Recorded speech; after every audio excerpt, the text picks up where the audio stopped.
तो दोस्तों आज की कहानी एक ट्रू स्टोरी क्लेम पर बेस्ड है। साल 2003 में एक आदमी ने ईबे पर डी बुक बॉक्स के नाम से एक बॉक्स बेचा था। उस आदमी का कहना था कि जो भी उस बॉक्स को खरीदता था उसके साथ अजीब अजीब हादसे होने लगते थे, जैसे बाल झड़ना, घर में अजीब बदबू आना और डरावने सपने आना। तो कहानी की शुरुआत में हम ऐना नाम की एक औरत को देखते हैं जो कि अजीब तरह से एक लकड़ी के बॉक्स को देख रही थी। वो इस बॉक्स से बहुत ज्यादा डरी हुई थी। फिर वो हिम्मत जुटाकर इस बॉक्स को तोड़ने के लिए एक हैमर उठा लेती है, लेकिन जब वो इसको तोड़ने लगती है तभी इस बॉक्स में से हेब्रू भाषा में कुछ इंकेंटेशन की आवाज आने लगती है, जिसे सुनते ही ऐना को पैरालिसिस हो जाता है और फिर एक अदृश्य शक्ति उसे बहुत बुरी तरह से मारने लगती है और उसकी हड्डियों को तोड़ने लगती है और ऐना दर्द में बहुत जोर जोर से चिल्लाने लगती है। तभी ऐना का बेटा जॉन भी घर वापस आ जाता है और जब वो घर का दरवाजा खुलवाने के लिए डोरबेल बजाता है तो उसे अंदर से उसकी माँ के चिल्लाने की आवाजें सुनाई देती हैं और ये सीन यहीं पर कट हो जाता है।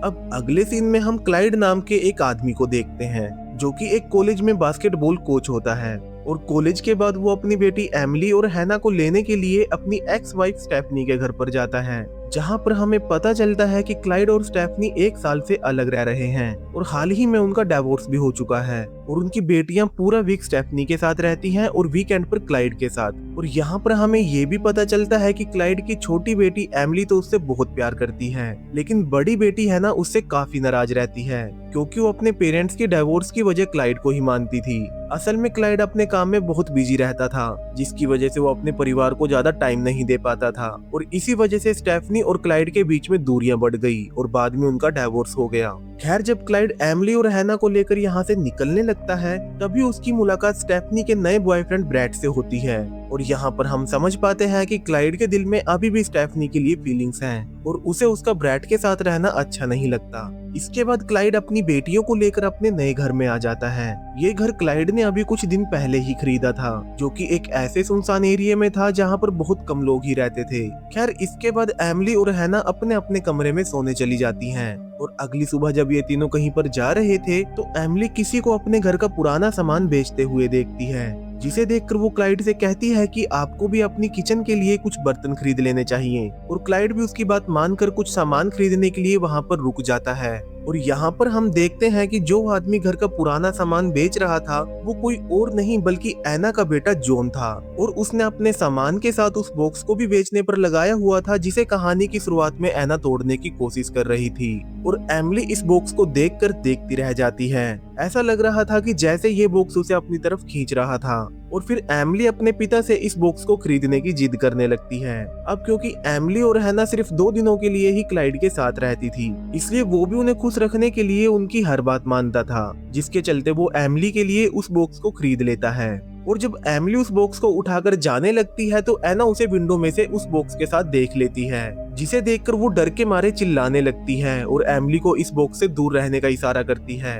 असल में वो जानती थी कि इस बॉक्स में एक शैतान का वास है और वो नहीं चाहती थी कि कोई और उस शैतान का शिकार बने, लेकिन मार की वजह से उसके शरीर की कई हड्डियां टूट चुकी थी, जिसकी वजह से वो बेड से उठ नहीं सकती थी और इसीलिए वो विंडो में से सिर्फ इशारा ही कर पा रही थी। लेकिन एमिली को उसकी कोई बात समझ में नहीं आती और फिर वो उस बॉक्स को लेकर क्लाइड के साथ घर वापस आ जाती है। अब रात के समय एमिली क्लाइड को इस बॉक्स को खोलने के लिए कहती है, लेकिन क्लाइड को उस बॉक्स को खोलने का कोई भी तरीका नजर नहीं आ रहा था। यानी जिसने भी ये बॉक्स बनाया था वो नहीं चाहता था कि इस बॉक्स को कभी खोला जाए। इसके बाद एमिली इस बॉक्स को अपने कमरे में ले जाती है और यहाँ पर हैरानी की बात ये थी कि जहाँ क्लाइड इस बॉक्स को खोलने का कोई तरीका तक नहीं ढूंढ पा रहा था, वहीं एमिली इस बॉक्स को बड़ी ही आसानी से खोल देती है, या फिर कहें कि ये बॉक्स अपने आप ही एमिली को इसे खोलने का तरीका बता रहा था। यानी ये बॉक्स चाहता था कि इसे सिर्फ और सिर्फ एमिली ही ओपन करे। और इस बॉक्स में से कुछ बहुत ही अजीब और क्रीपी सामान निकलता है, जैसे एक टूटा हुआ दांत, एक पत्थर का मोत यानी एक पतंगा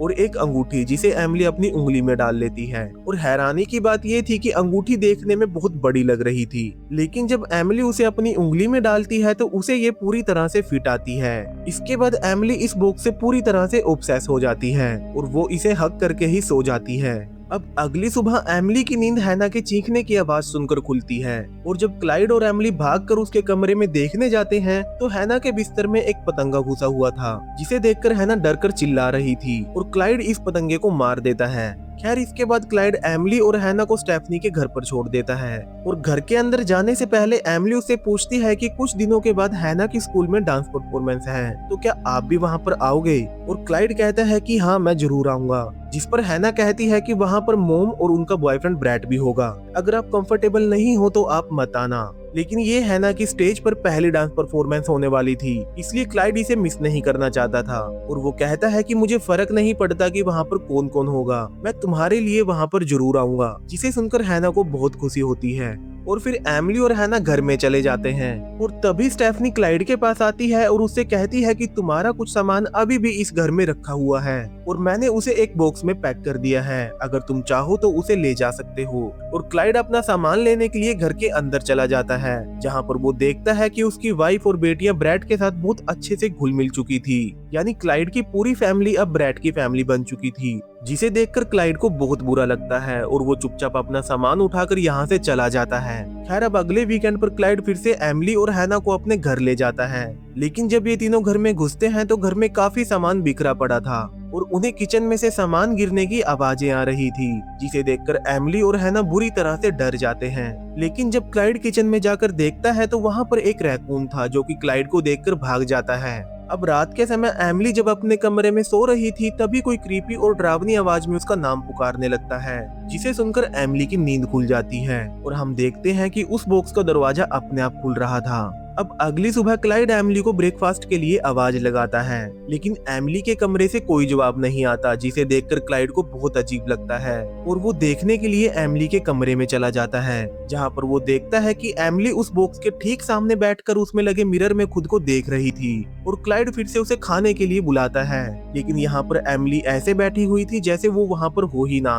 और जब हम बॉक्स के दरवाजे पर लगे मिरर में एमिली की रिफ्लेक्शन को देखते हैं तो ये साफ पता चल रहा था कि एमिली किसी शैतान के वश में है और शायद क्लाइड भी मिरर में उसकी रिफ्लेक्शन को नोटिस कर लेता है, इसलिए वो धीरे धीरे एमिली के पास जाता है और उसके कंधे पर हाथ लगाकर उसे होश में लाता है। और यहाँ पर एमिली ऐसा बिहेव कर रही थी मानो कुछ हुआ ही ना हो, जिसे देखकर क्लाइड को लगता है कि शायद जो उसने देखा वो उसका भ्रम था। इसके बाद क्लाइड, एमिली और हैना ब्रेकफास्ट करने लगते हैं। यहाँ पर एमिली तेज तेज और बहुत ही अजीब तरह से खाना खा रही थी, जिसे देखकर क्लाइड बार बार उसे धीरे खाने के लिए बोल रहा था, लेकिन यहाँ पर ऐसा लग रहा था कि एमिली का शरीर तो यहीं पर है लेकिन उसका दिमाग कहीं और है। और जब क्लाइड उसे होश में लाने के लिए उसका हाथ पकड़ता है तो एमिली अचानक गुस्से में उसके हाथ में फोक घुसा देती है और ऐसा करते ही एमिली तुरंत होश में आ जाती है और वो रोते हुए क्लाइड से माफी मांगने लगती है। और यहाँ पर एमिली का बिहेवियर देखकर क्लाइड को बहुत अजीब लग रहा था, लेकिन उसे समझ में नहीं आ रहा था कि आखिर उसे हो क्या रहा है। खैर रात के समय जब एमिली अपने कमरे में सो रही थी तभी वो बॉक्स फिर से अपने आप खुल जाता है और उसमें से काले रंग का एक पतंगा निकलता है।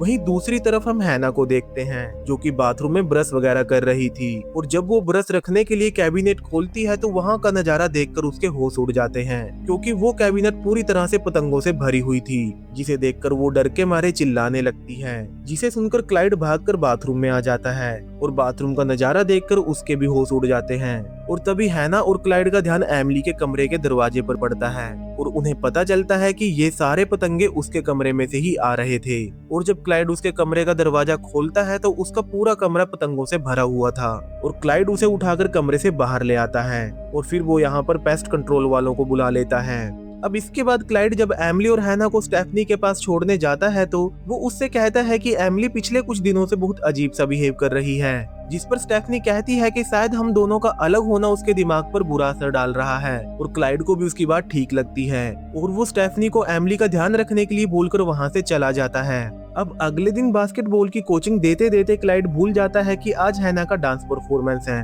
और जब उसे याद आता है तब तक बहुत देर हो चुकी थी, इसलिए वो फोन करके हैना से माफी मांगता है। लेकिन हैना उससे बहुत नाराज थी और वो उससे बिल्कुल भी बात नहीं करना चाहती थी, इसलिए वो क्लाइड का कॉल उठाकर एमिली को दे देती है। यहाँ पर एमिली क्लाइड को बताती है कि हैना उससे बहुत नाराज है। फिर वो क्लाइड से उस बॉक्स के बारे में पूछती है, जिसे सुनकर क्लाइड को बहुत अजीब लगता है और वो उससे पूछता है कि उस बॉक्स में ऐसा क्या है जो वो उसके लिए इतना जरूरी है। और एमिली कहती है कि वो बॉक्स मेरे लिए बहुत खास है और आप उसे टच भी मत करना, जिसे सुनकर क्लाइड और भी ज्यादा कंफ्यूज हो जाता है और सीधा घर जाकर उस बॉक्स को खोलकर देखता है और बॉक्स में रखे सामान को देखकर उसे बहुत अजीब लगता है, लेकिन उसे समझ में नहीं आता कि आखिर ये बॉक्स है क्या। वहीं दूसरी तरफ हम एमिली को देखते हैं जिसके गले में अचानक दर्द होने लगता है और जब वो टॉर्च को ऑन करके अपने मुंह के अंदर देखती है तो उसे अपने गले में एक डेमोनिक हैंड यानी एक शैतानी हाथ दिखाई देता है, जिसे देखकर एमिली खुद बहुत बुरी तरह से डर जाती है। और हम देखते हैं कि जो अंगूठी उसने बॉक्स में से निकाल कर पहनी थी वो उसकी उंगली पर इतना ज्यादा टाइट हो चुकी थी कि उसका पूरा हाथ ही नीला पड़ चुका था।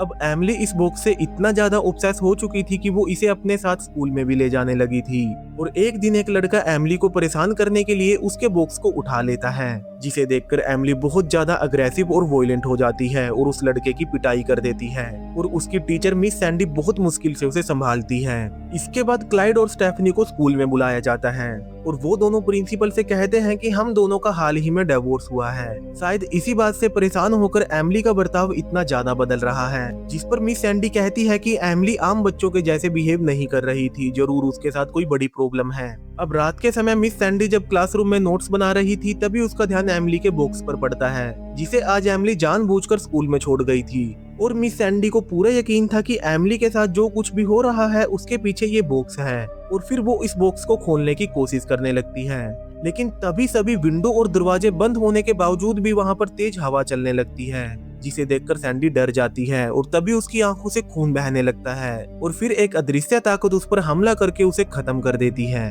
अगले दिन क्लाइड फिर से एमिली से मिलता है और उससे पूछता है कि उसके लिए ये बॉक्स इतना जरूरी क्यों है, जिस पर वो कहती है कि मुझे खुद भी इसके बारे में कुछ नहीं पता, लेकिन वो बॉक्स मेरे लिए बहुत जरूरी है। इसके बाद क्लाइड उससे कहता है कि मैंने कई बार तुम्हें उस बॉक्स से बात करते हुए सुना था और एमिली उसकी बात को बीच में काटते हुए कहती है कि मैं उस बॉक्स से नहीं बल्कि अपनी फ्रेंड से बात करती हूँ जो कि उस बॉक्स में रहती है। जिसे सुनकर क्लाइड को पूरा यकीन हो जाता है कि जरूर उस बॉक्स में ही कुछ गड़बड़ है और वो एमिली से कहता है कि क्या तुम मुझे अपनी फ्रेंड से मिलवा सकती हो, जिस पर वो कहती है कि ये पॉसिबल नहीं क्योंकि उसे आज तक मैंने खुद भी नहीं देखा। अब एमिली की बातें सुनकर क्लाइड समझ चुका था कि ये जो बॉक्स है किसी शैतान का घर है, इसीलिए वो इस बॉक्स को गैस स्टेशन के जंकयार्ड में फेंक आता है। वहीं दूसरी तरफ हम एमिली को देखते हैं जो कि गुस्से में पागल हो रही थी, यानी इस बॉक्स से दूर होने के बावजूद भी वो देख सकती थी कि ये बॉक्स कहाँ पर है और किस हालत में है। और जब क्लाइड घर आता है तो वो उसे अपना बॉक्स लाने के लिए कहती है, जिस पर क्लाइड उसे डांट कर उसे अपने कमरे में जाने के लिए कहता है, लेकिन वो उससे कहती है कि मैं आपसे नफरत करती हूँ और मोम भी आपसे नहीं बल्कि ब्रैड से प्यार करती है क्योंकि वो मोम को वो खुशी देता है जो आप कभी नहीं दे पाए।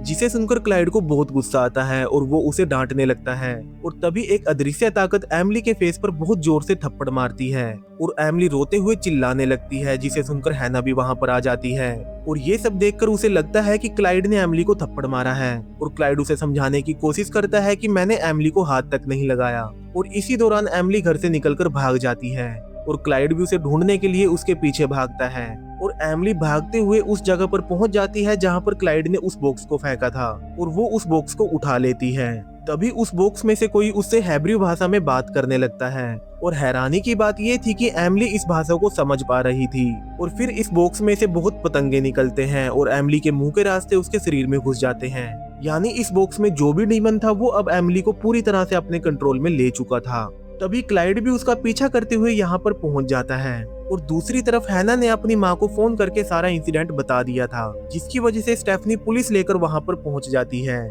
और यहाँ पर स्टेफनी को भी यही लग रहा था कि क्लाइड ने एमिली पर हाथ उठाया था और वो कोर्ट में जाकर ये ऑर्डर करवा लेती है कि अब क्लाइड अपने बच्चों से नहीं मिल सकता। यहाँ पर क्लाइड उसे समझाने की बहुत कोशिश करता है कि उसने एमिली को हाथ तक नहीं लगाया, लेकिन स्टेफनी उसकी एक नहीं सुनती और कोर्ट से चली जाती है। इसके बाद हम ब्रैड को देखते हैं जो कि स्टेफनी को संभालते हुए कहता है कि शायद रात वाले इंसिडेंट की वजह से एमिली बहुत परेशान है, इसलिए आज रात दोनों बच्चों का मूड ठीक करने के लिए हमें कोई मूवी देखनी चाहिए और स्टेफनी को भी उसका ये आइडिया काफी अच्छा लगता है। इसके बाद ब्रैड गैराज में किसी मूवी की सीडी लेने चला जाता है जहाँ पर एमिली पहले से खड़ी हुई थी और उसने अपने हाथ में कुछ छुपाया हुआ था और वो बुरी तरह से ब्रैड को घूर रही थी, जिसे देखकर ब्रैड उसके पास जाता है और उससे पूछता है कि उसके हाथ में क्या है और यहाँ पर हम देखते हैं कि उसके हाथ में वो दांत था जो कि उसे बॉक्स में से मिला था और जब ब्रैड इस दांत को देख रहा था तभी वो बॉक्स का डीमन एमिली के शरीर पर कंट्रोल लेने लगता है और हम उसके फेस की स्किन के नीचे एक हाथ को चलते हुए देख पाते हैं। वहीं दूसरी तरफ क्लाइड उस बॉक्स को लेकर कॉलेज के प्रोफेसर के पास जाता है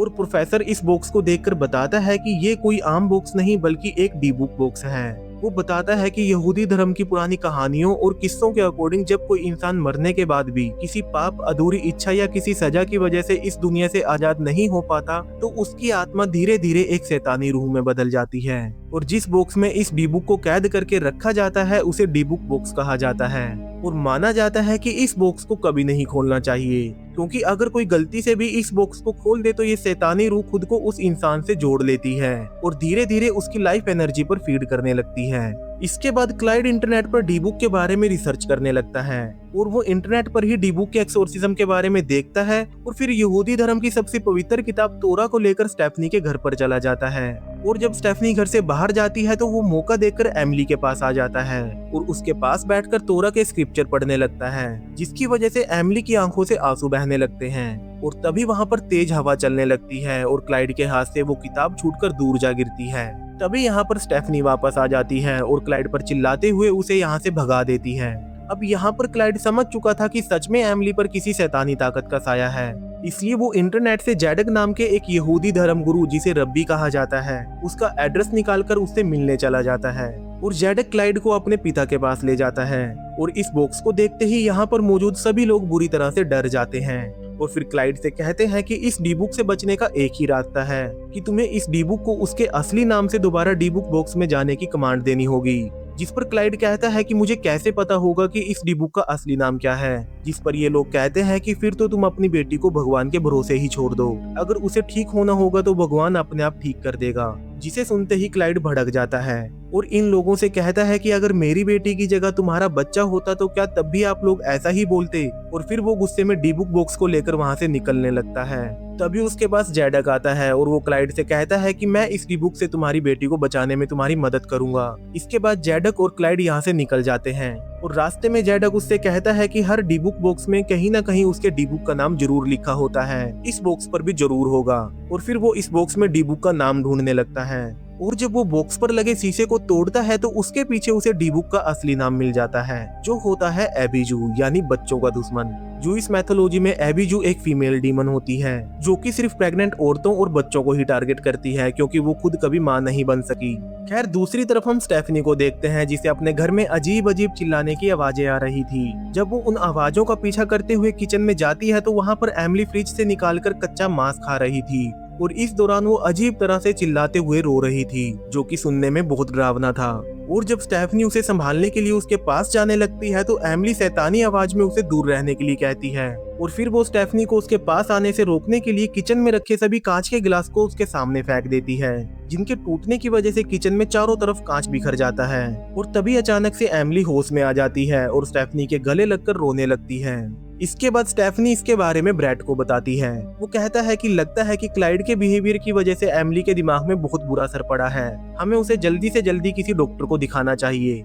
और फिर अगले दिन जब ब्रैड हॉस्पिटल जाने से पहले अपनी कार को साफ कर रहा था तो उस वक्त एमिली भी वहाँ पर खड़ी हुई उसे बुरी तरह से घूर रही थी। और जब ब्रैड उसके पास जाने लगता है तभी वहाँ पर तेज हवा चलने लगती है और ब्रैड के मुंह से खून बहने लगता है और अचानक से उसके सारे दांत टूटकर गिर जाते हैं, जिसे देखकर ब्रैड दर्द में चिल्लाते हुए वहाँ से अपनी कार लेकर भाग जाता है और एमिली भी बेहोश होकर नीचे गिर जाती है। यहाँ पर स्टेफनी भी विंडो से ये सब देख रही थी और फिर वो तुरंत एमिली को उठाकर हॉस्पिटल ले जाती है, जहाँ पर जब एमिली का MRI टेस्ट करवाया जाता है तो एमिली की बॉडी में एक डेमोनिक फेस दिखाई देता है, जिसे देखते ही स्टेफनी को पूरे यकीन हो जाता है कि एमिली को कोई मेडिकल प्रॉब्लम नहीं बल्कि उसके ऊपर किसी शैतान का साया है। तभी क्लाइड जैडक को लेकर सीधा हॉस्पिटल में पहुंच जाता है और यहाँ पर हैना और स्टेफनी क्लाइड के गले लगकर उसे माफी मांगते हैं, क्योंकि अब उन्हें अच्छी तरह से समझ में आ चुका था कि पूरे इंसिडेंट में क्लाइड की कोई गलती नहीं थी। और फिर हॉस्पिटल में ही एमिली का एक्सोर्सिज्म शुरू कर दिया जाता है, जिसमें सबसे पहले जैडक सभी लोगों को अपनी कोई प्यारी चीज इस बॉक्स में डालने के लिए कहता है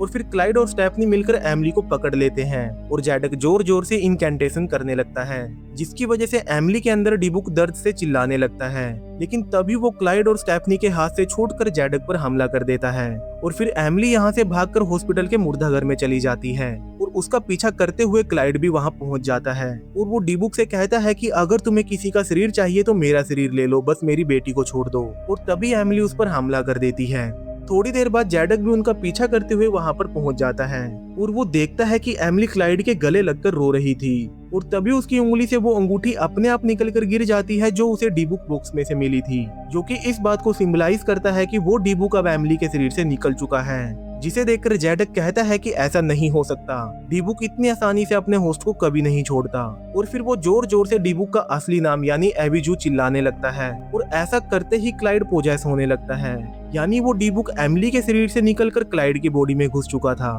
फिर जैडक एबिजू का नाम चिल्लाते हुए उसे डीबुक बॉक्स में जाने की कमांड देता है और ऐसा करते ही वो क्लाइड की बॉडी से निकलकर बॉक्स में चला जाता है और जैडक उस बॉक्स को ठिकाने लगाने के लिए अपने साथ लेकर यहाँ से निकल जाता है। अब इस इंसिडेंट के बाद क्लाइड और स्टेफनी फिर से एक दूसरे के करीब आ जाते हैं और दोबारा से साथ में रहना शुरू कर देते हैं। वहीं दूसरी तरफ हम जैडक को देखते हैं जो कि इस बॉक्स को ठिकाने लगाने के लिए जा रहा था, लेकिन तभी उसकी कार का एक ट्रक से एक्सीडेंट हो जाता है जिसमें उसकी मौत हो जाती है। लेकिन इस एक्सीडेंट में इस बॉक्स को कोई नुकसान नहीं आता और वो जाकर सड़क पर गिर जाता है और मूवी के अंत में हम कुछ लोगों को जैडक की कार की तरफ भागते हुए देखते हैं और इसी के साथ ये मूवी खत्म हो जाती है।